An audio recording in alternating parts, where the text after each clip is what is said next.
हरे कृष्णा। आज हम आपके लिए लेकर आए हैं अधिक मास स्नान की छोटी सी छोरी की कहानी। साथ ही विनायक जी की भी कहानी। एक छोटी सी छोरी थी। पूरे गांव की औरतें अधिक मास नहाने की तैयारी करने लगी तो छोटी सी छोरी बोली कि मैं भी नहाऊंगी। और छोटी सी छोरी भी अधिक मास स्नान करने लगी। अधिक मास पूरा हुआ तब सब औरतें बोली कि गंगा जी जावें, जमुना जी जावें और कि हरिद्वार जावें। जब एक जनी ही बोली कि मैं तो दामोदर भगवान को जिमाऊंगी तो छोरी बोली कि वह कैसे होवे।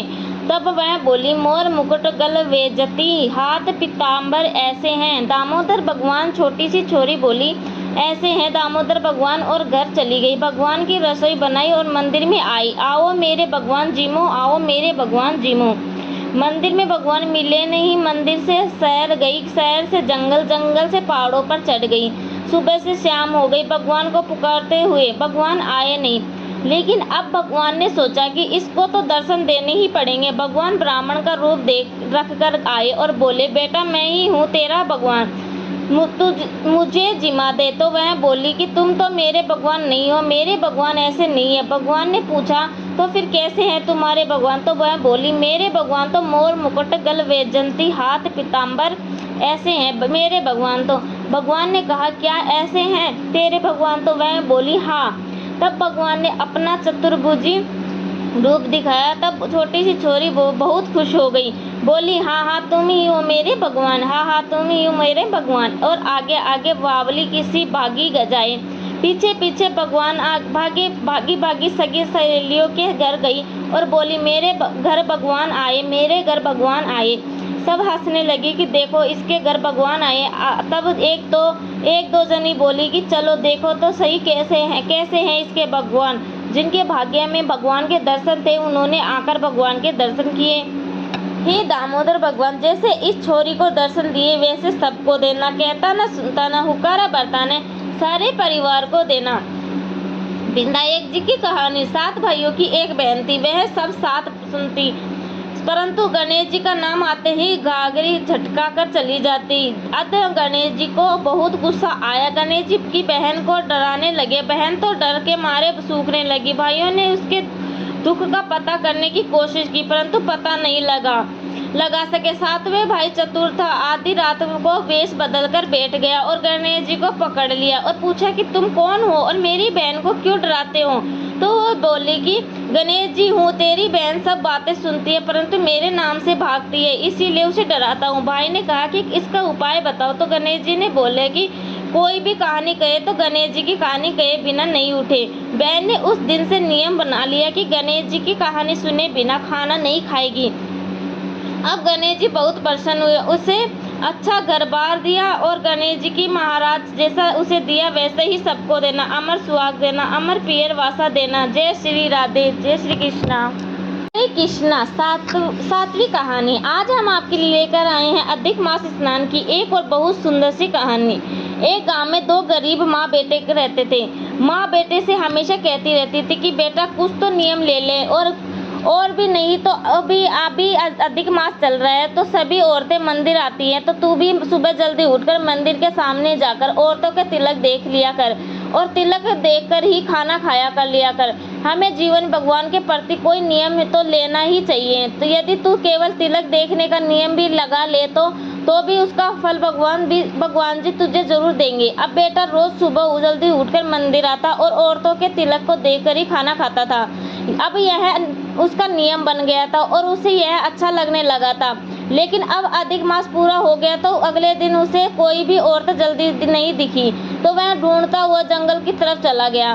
थोड़ा आगे गया तो उसने देखा कि 4 आदमी एक गट्टे से निकले और उनके मिट्टी का तिलक सा बना हुआ है। उनके ललाट पर मिट्टी लगी देखी और चिल्लाता हुआ अपने घर भागने लगा। दिख गया रे, जोर जोर से बोलने लगा कि दिख गया रे। उधर वह आदमी चोर थे और रात को चोरी करके गट्टे से धन दबा गए थे और सुबह जल्दी बंटवारा करने के लिए धन निकाल रहे थे। उन चोरों ने सोचा कि शायद इसको अपना धन दिख गया है और उसको पता लग गया है कि हम चोर हैं। अगर उसने पहचान लिया तो यह पूरे गांव में कह देगा और यह खबर राजा तक गई तो राजा जी हमें जेल में डाल देंगे। यह सोचकर उसको पकड़ने के लिए दौड़े और उसको आधा धन दे दिया। वह लड़का समझ ही नहीं पाया कि क्या हो रहा है। वह धन लेकर घर आ गया और माँ को सारी बात बताई कि कैसे उनको उन लोगों ने पकड़ धन दे दिया। माँ ने धन देखा तो बहुत खुश हुई और बेटे को बताया कि बेटा यह तुमको अधिक मास की तिलक भगवान ने ही दिया है, इसीलिए जीवन में कोई भी धर्म कार्य का नियम तो बनाना ही चाहिए। भगवान जी जैसे उस लड़के को दिया वैसे सबको देना, कहता न सुनता न हुकारा भरता न सारे परिवार को देना। हरे कृष्णा। 8वीं कहानी। हम रोजाना आपके लिए अधिक मास स्नान की नई नई कहानी लेकर आते हैं, तो चलिए आज भी सुनते हैं। एक और सुंदर सी कहानी। एक साहूकार था, वह रोजाना उठकर खाना खाने बैठ जाता था। उसके घर में एक बेटा बहू थे। बहू रोजाना बड़बड़ाती रहती थी कि ससुर जी इतने बड़े हो गए हैं और बिना नहाए धोए मंदिर गए बिना ही खाना खा लेते हैं। वह रोजाना बोलती रहती थी कि ससुर जी कुछ नियम ले लो, अगर पूजा पाठ नहीं करो तो कोई बात नहीं, लेकिन ससुर जी थे कि सुनते ही नहीं। अब अधिक मास आया, अब अधिक मास स्नान करने लगे तो वह बहू ने एक दिन ससुर जी को फिर से बोला, ससुर जी सारा गाँव तो अधिक मास स्नान कर रहा है, पूजा पाठ कर रहा है, अगर आप भी कोई और नियम ना लो, अगर पूजा पाठ भी ना करो तो कोई बात नहीं, लेकिन रोजाना नहा धोकर सुबह मंदिर जाकर चरणामृत लेकर ही खाना खाया करो। अब ससुर जी ने बात मान ली, सोचा कि बहू शायद सही कहती है, पास में ही मंदिर है। अब साहूकार रोजाना जल्दी उठकर नहा धोकर मंदिर जाने लगा और चरणामृत लेकर आता और फिर खाना खाता था। उसने यह नियम बना लिया। थोड़े दिनों में सर्दी आई तो पंडित जी देर से उठने लगे। अब साहूकार जल्दी उठ जाता था। अब साहूकार को बहुत बुरा लगता था कि पंडित कितनी देर से उठता है। एक दिन बहू को खेत पर जल्दी जाना था और उसने बाजरे की खिचड़ी बनाई थी। उसने ससुर जी से कहा कि मैंने खिचड़ी बाहर रख दी है, आप खाना खा लेना, और यह बोलकर खेत में चली गई। अब साहूकार ने सोचा कि खिचड़ी तो ठंडी हो रही है और पंडित जी ने आरती नहीं करी, अब मैं करूँ क्या। तो यह सोचा हुआ भी कभी खिचड़ी को देखता, कभी मंदिर को देखता। फिर उसने खिचड़ी खाने की सोची। जैसे ही खिचड़ी में हाथ डाला और मंदिर की घंटी बज गई। साहूकार तो खिचड़ी के हाथ से ही मंदिर चला गया और आरती करने लगा। आरती ली और आरती के छींटे लिए वे तुलसी चरणामृत लेने लगा तो बाएं हाथ में लेने लगा तो पंडित जी ने कहा कि साहूकार जी आज बाएं हाथ में चरणामृत क्यों ले रहे हो, सीधे हाथ में ले लो। तो लेकिन सीधा हाथ तो खिचड़ी में सना हुआ था। अब जब तक आरती हुई तब तक साहूकार चरणामृत भगवान से प्रार्थना करता रहा कि हे तुलसी चरणामृत भगवान आप मेरी रक्षा करना, मैं तो जल्दी में हाथ धोकर नहीं आया और पुजारी जी क्या कहेंगे। वह तो भगवान से प्रार्थना कर रहा था कि पंडित जी ने सीधा हाथ साहूकार का पीछे से आगे किया तो देखा हाथ में छोटी छोटी सोने चांदी की घुघरियां हो गई।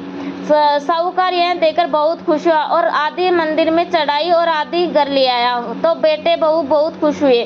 साहूकार ने सोचा कि जीवन में कोई भी नियम धर्म कार्य जरूर लेना चाहिए। अगर मैं यह नियम नहीं लेता तो मुझे कैसे पता चलता कि भगवान जी की कृपा कैसे होती है। साहूकार ने उसी दिन से भगवान की पूजा पाठ करना शुरू कर दी और जीवन बहुत सारे धर्म कार्य करने लगा। चरणामृत भगवान जैसे साहूकार की लाज रखी वैसे ही सबकी रखना, उसको धन दिया वैसे सबको देना, कहता न सुनता न हुकारा भरता न सारे परिवार की रक्षा करना। Thank you. हरे कृष्णा। अधिक मास की पिछली 8 कहानियाँ आप लोगों ने बहुत ही पसंद आएगी। आशा करते हैं आपको आज वाली कहानी भी बहुत पसंद आएगी। तो आइए सुनते हैं आज की अधिक मास की दादी पोती की एक सुंदर सी कहानी। एक गांव में एक दादी पोती रहती थी। दादी अधिक मास स्नान करती थी तो वह रोजाना स्नान करके आती और पुरुषोत्तम भगवान की कहानी सुनती। एक दिन पोती ने पूछा कि दादी आप रोज क्या करती हो। तो दादी ने कहा कि बेटी मैं अधिक मास स्नान कर रही हूँ, इसीलिए पुरुषोत्तम भगवान की कहानी सुनती हूँ। तो पोती ने कहा कि मैं अभी अधिक मास स्नान का नियम लूंगी। तो दादी ने कहा कि बेटा कुछ दिनों में तेरी शादी करनी है, क्या पता ससुराल जाके इतने काम के बीच में तू नियम निभा पाएगी या नहीं, इसीलिए तू केवल पुरुषोत्तम भगवान की कहानी सुन लिया कर।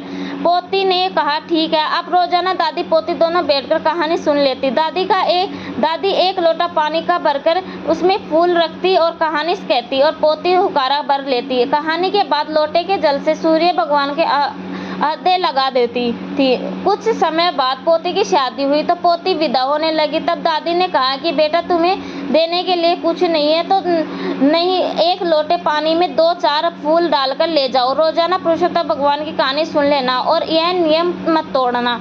अब पोती विदा हो गई। अब रास्ते में पोती यह सोचती गई कि हे पुरुषोत्तम भगवान, मुझे ससुराल में सब कुछ पूछेंगे कि पियर से क्या लाई तो मैं क्या बताऊंगी। घर में माँ पिताजी तो है नहीं, बूढ़ी दादी है, उन्होंने कुछ दिया नहीं। अब मैं क्या करूं। और वह पुरुषोत्तम भगवान से प्रार्थना करने लगी कि पुरुषोत्तम भगवान ने सोचा कि इसका कष्ट दूर करना ही पड़ेगा। अब पोती को रास्ते में ही दिन उग गया। वह उठी और नहा धोकर 4 फूल लिए और लोटा पानी का लेकर कहानी सुनने तो पुरुषोत्तम भगवान की कृपा से उसके हीरे मोतियों के गहने हो गए और जरी बागते के बेस हो गए।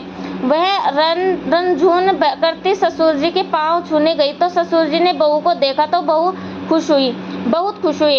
इधर बहू की गाड़ी में गहने और कपड़ों के बक्से भर गए, खूब सोना चांदी हो गए। अब ससुर जी ने देखा तो सोचा कि बहू तो बहुत बड़े घर की आई है, देखने में तो गरीब लग रहे थे। बहू ससुराल आई तो सभी घर वालों ने देखा कि वह बहू तो बहुत सारा धन ले आई है। इधर ससुराल वाले भी बहुत गरीब थे। सासू ने मूंग चावल बनाए तो वह पड़ोस से उधार लेकर आई थी। यह सुनकर बहू को तकलीफ हुई और रात में पुरुषोत्तम भगवान से प्रार्थना करने लगी कि भगवान, यहाँ तो खाने को भी नहीं है। भगवान सपने में आए और कहा कि तुम सुबह कहानी सुनकर उसी लोटे से रसोई बनाना, खूब भंडार भर जाएंगे। बहू सुबह जल्दी उठी और नहा धोकर पानी का लोटा लेकर कहानी सुनी और रसोई बनाने लगी। कहानी के लोटे से ही रसोई बनाने लगी तो अपने आप 36 प्रकार के 32 भोजन बन गए। अब सास ससुर उठे तो घर में पूरा काम हो गया। बहू ने पूरा बासी काम कर लिया। अब रसोई में जाकर सासू ने देखा तो खाना तैयार है। वह बहू से बोली कि यह चमत्कार कैसे हो गया, घर में इतना सारा धन आ गया और रसोई में बहुत प्रकार के व्यंजन कैसे बन गए। बहू ने सासू जी के प्रणाम किया और कहा कि सासू जी, यह तो पुरुषोत्तम भगवान की कहानी सुनी और मैंने रसोई बनाई तो अपने आप सब कुछ बन गया। सासू जी बहुत खुश हुई कि इतनी अच्छी बहू मेरे घर में आई है। सासू जी ने कहा, बहू तुम जीम लो। बहू ने कहा, सासू जी पहले ससुर जी को जिमाओ, फिर आप खाओ, फिर पतिदेव को खिलाकर मैं खाऊंगी। यह बात सुनकर सासू जी ने और खुश हुई और बहू से कहा कि कल से पूरा परिवार पुरुषोत्तम भगवान की कहानी सुनने के बाद ही भोजन करेगा। दूसरे दिन सबने एक साथ बैठकर कहानी सुनी तो घर में अन्न धन के भंडार भर गए। सब बहुत खुश हुए। अब बहू ने कहा कि सासू जी सबको प्रसाद बांट आओ। सासू जी आस पड़ोस में पुरुषोत्तम भगवान का प्रसाद बांटने गई तो पड़ोसन ने कहा कि कल तो तुम मूंग चावल उधार लेने आई थी, आज तुम खुद प्रसाद बांट रही हो। तुम्हारे इतने जल्दी इतना सारा धन कहाँ से आया। सासू जी ने कहा कि हमारे बहू खूब लावण लक्ष्मी लेकर आई है। पुरुषोत्तम भगवान ने हमारे घर में खूब भंडार भर दिए हैं। हे पुरुषोत्तम भगवान, जैसे साहूकार की बहू को खूब अन्न धन के भंडार भरे, वैसे हमारे भी भरना। कहता न सुनता न, हुकारा भरता न, सारे परिवार की रक्षा करना। विधायक जी की कहानी।